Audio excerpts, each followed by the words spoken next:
एक बात जो शायद आप नहीं जानते होंगे कि रेसलिंग बहुत ही खतरनाक होती है। आपको बता दूं कि ये एंटरटेनमेंट की ऐसी आर्ट है जिसमें लोगों को सर के बल गिराया जाता है, उनको कुर्सियां मारी जाती हैं और सीढ़ियों के ऊपर से फेंका जाता है, और इसको सही से करने के लिए काफी ज्यादा स्किल की जरूरत होती है। कहने का मतलब ये है कि जो भी रेसलिंग कर रहा है उसका शारीरिक और मानसिक तौर पर पूरी तरह से ठीक होना बहुत जरूरी है, नहीं तो वो अपने खुद के लिए और दूसरों के लिए एक बड़ा खतरा साबित हो सकता है। और इसीलिए ये है ऐसे 10 रेसलर्स जिन्हें अपना मैच पूरा करना तो छोड़िए, शुरू करने की इजाजत भी नहीं मिलनी चाहिए थी, चाहे उनको मैच के दौरान चोट लगी हो, पहले लगी हो, या फिर उनकी कुछ भी कर पाने की हालत ही ना रही हो। इन रेसलर्स को तुरंत कोई आसपास के दवाखाने पहुंचा देना चाहिए था, इससे पहले कि उनकी नजरें भी उस रिंग पर पड़ें। मैं हूं एडम पचीटी कल्टहॉलिक रेसलिंग से, और ये हैं 10 times a wrestler shouldn't have been allowed to perform। Number 10, Eddie Guerrero.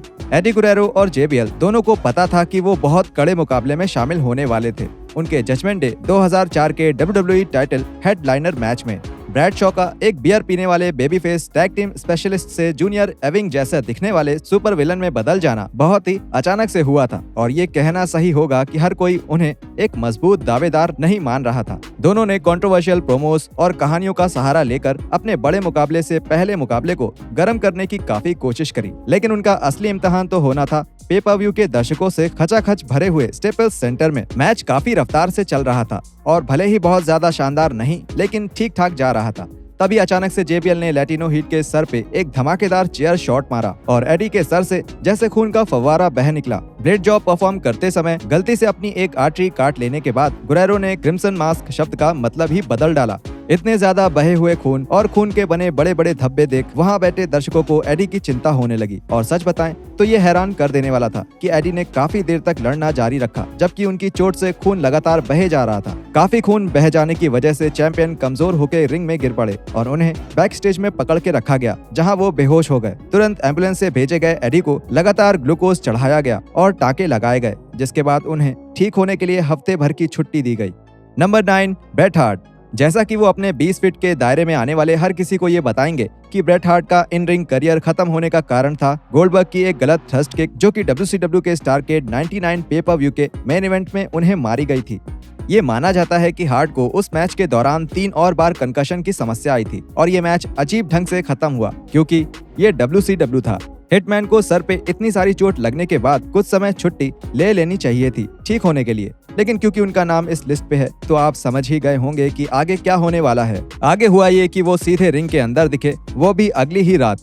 जी हाँ, 24 घंटे से भी कम समय के अंदर हार्ट नाइट्रो के मेन इवेंट में फिर एक बार बिल गोल्डबर्ग के सामने खड़े थे। दोनों WCW टाइटल के लिए लड़ रहे थे, जिसे उस दिन थोड़े समय पहले ही खाली घोषित कर दिया गया था, ऊपर बताए गए खराब रिजल्ट की वजह से। अगर माना जाए कि शायद ब्रेट की आंखों के आगे अभी भी अंधेरा छा रहा था और रह रह के चक्कर आ रहे थे, तो ये बिल्कुल माफी के लायक नहीं है कि वो फिर से लड़ रहे थे, वो भी गोल्डबर्ग के खिलाफ। और बिना किसी शक के उस मैच ने उन्हें और ज्यादा नुकसान पहुंचाया और काफी हद तक जिम्मेदार रहा उनके करियर को खत्म कर देने वाली चोट के लिए। हार्ट ने इसके बाद 8 और मैच लड़े, जिसमें टेरी फंक के खिलाफ एक हार्डकोर मैच भी शामिल है, जिसके बाद आखिरकार उन्होंने कहा कि बस अब बहुत हुआ। Number 8, mister perfect. Bret Hart के अलावा मिस्टर परफेक्ट कर्ट हेनिक उन सबसे शानदार रेसलर्स में से एक थे जो कि 90 के दशक की शुरुआत में WWE के साथ काम करते थे। दोनों ने 1991 के समर स्लैम में एक बहुत ही जबरदस्त मैच खेला, जिसमें हार्ट ने परफेक्ट को हराते हुए अपना पहला IC टाइटल जीता। शायद आप उनकी शानदार काबिलियत देख के बता नहीं सकते,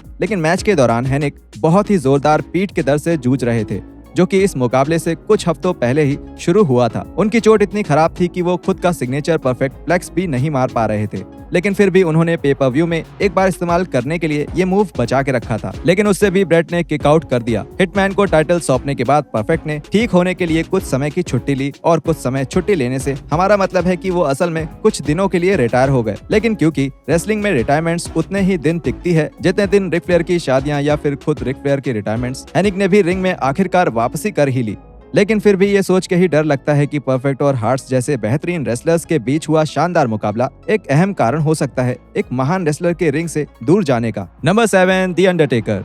मार्क कैलेवे ने अपने 3 दशकों तक निभाए गए अंडरटेकर के किरदार के दौरान हर तरह की चोट और दर्द झेला, जिसमें सर पे इतने सारे खतरनाक चेयर शॉट्स शामिल हैं जितने कि आप कंकशन के मामले में मुकदमे नहीं कर पाएंगे। शायद सबसे अजीबोगरीब चोट जो अंडरटेकर को लगी वो थी 2010 के एलिमिनेशन चैम्बर पेपर व्यू में। World heavyweight championship chamber match में रिंग में आने के दौरान अंडरटेकर बहुत बुरी तरह झुलस गए अपनी खुद की एंट्रेंस की आतिशबाजी से। अंडरटेकर ने रिंग में जाने के लिए अपनी जानी मानी धीमी चाल छोड़ी और दौड़ के चैम्बर के अंदर घुसे, जहां तुरंत उन्होंने अपने ऊपर पानी डाला। आग से उनको गले और छाती पे फर्स्ट और सेकंड डिग्री बर्न्स आए। वो और ज्यादा झुलसने से इसलिए बचे क्योंकि उन्होंने अपना काले रंग का मोटा कोट पहन रखा था। मैंने बोला था ना, माँ की गोद वाली आदत कभी न कभी काम आएगी। टेकर को रिंग के पास मौजूद डॉक्टर ने लड़ने के लिए अलाउ कर दिया, लेकिन उसके बाद उन्हें 30 मिनट तक कॉर्ट में खड़े रहना पड़ा, जहां उन्हें खुद की जली हुई स्किन की बदबू आ रही थी। रेसलमेनिया 26 में शॉन माइकल्स के साथ मुकाबले की नींव डालने के लिए उनका वहाँ मौजूद होना जरूरी था, पर जरूर उसके लिए इससे अच्छा और भी कोई तरीका हो सकता था। Number 6, Kurt Angle. एक शानदार मैच होने के बावजूद रेसलमेनिया 19 के मेन इवेंट मैच को जरूर किसी की बुरी नजर लगी हुई थी। ये वही बदनाम Brock Lesnar shooting star press match था, जहां द नेक्स्ट बिग थिंग ने काफी हद तक खुद को मरवा ही दिया था जब वो मैच खत्म करने के लिए हवा में अपने बड़े से शरीर को घुमाने की कोशिश कर रहे थे। हालांकि मैच शुरू होने से पहले ही इस WWE चैंपियनशिप मैच के दूसरे रेसलर को भी जोरदार चोट आई थी। नो वे आउट में लेसनर के खिलाफ मैच में बिल्डअप के दौरान एंगल अपनी जानी मानी टूटी हुई गर्दन में फिर चोट खा बैठे। हालत इतनी खराब थी कि एंगल को शो से हटाकर उनकी जगह क्रिस बेनवा को लगभग मिल ही गई थी। यहाँ तक कि मेनिया से ठीक पहले स्मैकडाउन में लेसनर और एंगल के बीच टाइटल के लिए एक मैच खेला गया, ताकि शायद जरूरत पड़ने पे WWE अपना रंग दिखाते हुए कहानी में उलटफेर कर दे। लेकिन एंगल अपना पागलपन दिखाते हुए चोट के बावजूद सारे मैच में लड़े और सबसे बड़े शो में लेसनर को जीतने दिया। इसके बाद एंगल अगले 3 महीने WWE से दूर रहे, अपनी गर्दन की सैकड़ों समस्याओं को दूर करने के लिए सर्जरी करवाने के लिए। एंगल और लेसनर के बीच वो रेसलमेनिया का मेन इवेंट एक काबिले तारीफ मैच था, लेकिन उस मैच में दोनों की जान खतरे में आ गई थी और पक्के तौर पे कोई भी रेसलिंग मैच इतना जरूरी तो नहीं हो सकता। Number 5, Kurt Angle. और यहाँ लगा कर्ट एंगल को दोहरा झटका, और झटका ही सही शब्द है इस वाक्य के लिए। समर स्लैम 2000 के लिए माहौल बनाते हुए कर्ट एंगल और ट्रिपल एच एक दूसरे से स्टेफनी मैकमैन का प्यार जीतने के लिए लड़ रहे थे। ये WWE की आज तक की सबसे अच्छी लव ट्रायंगल वाली कहानी रही है। मैच के शुरुआत में ट्रिपल एच ने एंगल को अनाउंस टेबल पे पेडिग्री मारने के लिए खड़ा किया, लेकिन अफसोस टेबल समय से पहले ही टूट गई और ओलंपियन एंगल मुंह के बल जमीन पे जा गिरे, जिससे उन्हें गोल्ड मेडल जीत जाने लायक कंकशन हुआ। एंगल को तुरंत स्टेज के पीछे ले जाया गया, लेकिन एंगल मैच को खत्म करने के लिए फिर से वापस आ गए। वापसी करने पे साफ दिख रहा था कि एंगल ठीक नहीं है और अभी भी टेबल से गिरने की वजह से लगी चोट से उभर नहीं पाए हैं। ये देखते हुए कि मैच रॉक के ट्रिपल एच को पिन करने के साथ खत्म हुआ, ये कहना सही होगा कि कर्ट एंगल को बचे हुए मैच से दूर रखा जा सकता था। हाँ, उस लव ट्रायंगल की कहानी को आगे बढ़ाने के लिए एंगल का मैच में होना शायद इसलिए जरूरी था, लेकिन उसके लिए रॉ में कुछ किया जा सकता था। वो कहानी वैसे भी बहुत जल्द खत्म कर दी गई क्योंकि ट्रिपल एच को एंगल से जलन होने लगी थी। Number 4, Big Van Vader. महान बिग वैन वेडर का साइज, ताकत और फुर्ती का एक बेहतरीन पैकेज होना उन्हें रेसलिंग रिंग में कदम रखने वाला सबसे नायाब परफॉर्मर बनाता है। वो किसी डरावनी फिल्म के राक्षस की तरह थे जो पूरी तरह निर्दयी होकर अपना शिकार करते हैं, बिल्कुल जैसन वोरहीस या माइकल मायर्स की तरह, जो कि गहरी सी गहरी चोट को सहला के आगे बढ़ जाते। ऐसी चोट जो किसी भी आम इंसान को मार डालने के लिए काफी हो। 1990 में जापान में एक मैच के दौरान वेडर की आंख में उनके ओपोनेंट स्टैन हैंसन का अंगूठा जा लगा, जिसका रिजल्ट किसी को भी उल्टियां करवा सकता है। वेडर की बाईं आंख पूरी तरह अपनी जगह से निकल के बाहर आ गई और ऐसा लगने लगा जैसे वो कोई बड़ी आंख वाले मजाकिया चश्मे पहने हों। इस बात से बेफिक्र होकर कि उनकी पूरी आंख उसके सर से बाहर निकल आई है, वेडर ने बड़े आराम से उस आंख को वापस अंदर डाल लिया और पलके बंद रखकर आगे पूरा मैच खत्म किया। प्यारे दर्शकों, ये पूरी तरह से पागलपन था और ऐसी हालत में वेडर को बिल्कुल भी लड़ने नहीं दिया जाना चाहिए था। मतलब क्या मुझे सच में ये समझना पड़ेगा कि ये कितना बुरा था कि उनकी आंख जहां होनी चाहिए थी वहां नहीं थी। मैं कोई डॉक्टर नहीं हूं, लेकिन ये सुन के ऐसा मामला लगता है जिसमें तुरंत मेडिकल अटेंशन मिलना चाहिए। Number 3, Mankind.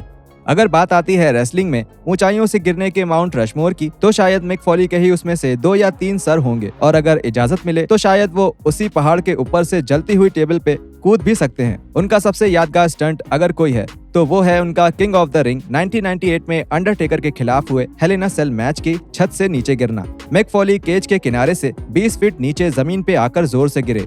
फोली के गिरने से अनाउंस टेबल चकनाचूर हो गई और वो एक बेजान ढेर की तरह पड़े रहे और दुनिया भर के करोड़ों फैंस सोच में पड़ गए कि फोली जिंदा भी बच पाएंगे या नहीं। हम सबको पता है कि आगे क्या हुआ। मैनकाइंड ने किसी तरह मैच जारी रखा, केज की छत तोड़ते हुए एक और बार खतरनाक तरीके से नीचे गिरे और पूरा मैच लड़ा, जिसमें आगे जाकर हारने से पहले रिंग में गिरी कीलों पे गिरना भी शामिल था। ये एक बहुत ही यादगार और आज तक के सबसे अहम रेसलिंग मैच में से एक है, लेकिन इस मैच का असर फोली के शरीर पर आज तक साफ नजर आता है। Number 2, Matt Hardy.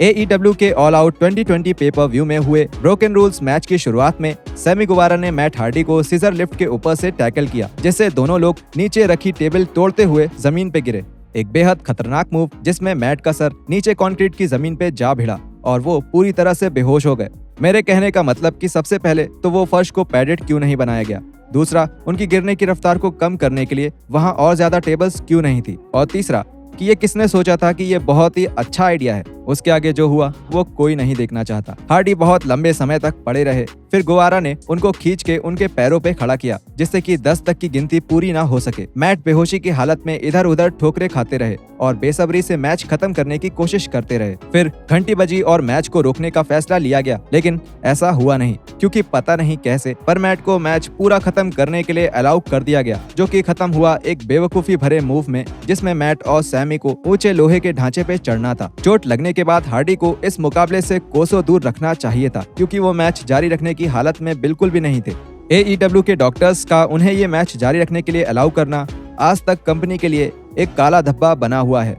Number 1, Jeff Hardy. TNA victory road 2011 का अंत एक ड्रीम मैच से होना था, जिसमें एक दूसरे का सामना कर रहे थे हैवीवेट चैंपियन स्टिंग और उन्हें चैलेंज कर रहे थे जेफ हार्डी, पर ऐसा हुआ नहीं, बल्कि हार्डी जब बाहर रिंग में आए तो ऐसा लग रहा था मानो वो किसी दूसरे ग्रह पे हैं। मैच वाले दिन उनको कहीं नहीं देखा गया था, इसलिए ये मान लिया गया कि वो कहीं अपनी नशे की आदतों में लगे हुए हैं। जब मैच शुरू करने का समय आया, एरिक बिशॉफ ने सब बदलने का फैसला किया और स्टिंग से जबरदस्ती हार्डी को पिन करवा दिया, वो भी सिर्फ 88 सेकंड्स की लड़ाई के बाद, जिसमें भी ज्यादातर समय जेफ दर्शकों को छेड़ रहे थे। TNA फैंस ने चिल्लाना शुरू किया कि ये क्या बकवास दिखाया जा रहा है। हालांकि उन्होंने काफी मसालेदार शब्दों में अपनी मन की बात कही, जिस पे स्टिंग ने जवाब दिया कि हाँ, मैं भी सहमत हूँ, जो कि काफी था ये दिखाने के लिए कि ये सब कितना बकवास था। ये देखकर बहुत ही ज्यादा बुरा लग रहा था। हार्डी अपने पर्सनल इशू के सबसे बुरे समय में थे। हालांकि इस मुद्दे को बैक स्टेज ही निपटा लेना चाहिए था। उन्हें ऐसी हालत में बाहर दर्शकों के सामने तो बिल्कुल भी नहीं जाना चाहिए था। ये जेफ हार्डी के लिए एक काला दिन था, TNA के लिए एक काला दिन था और पूरे प्रो रेसलिंग के लिए एक काला दिन था।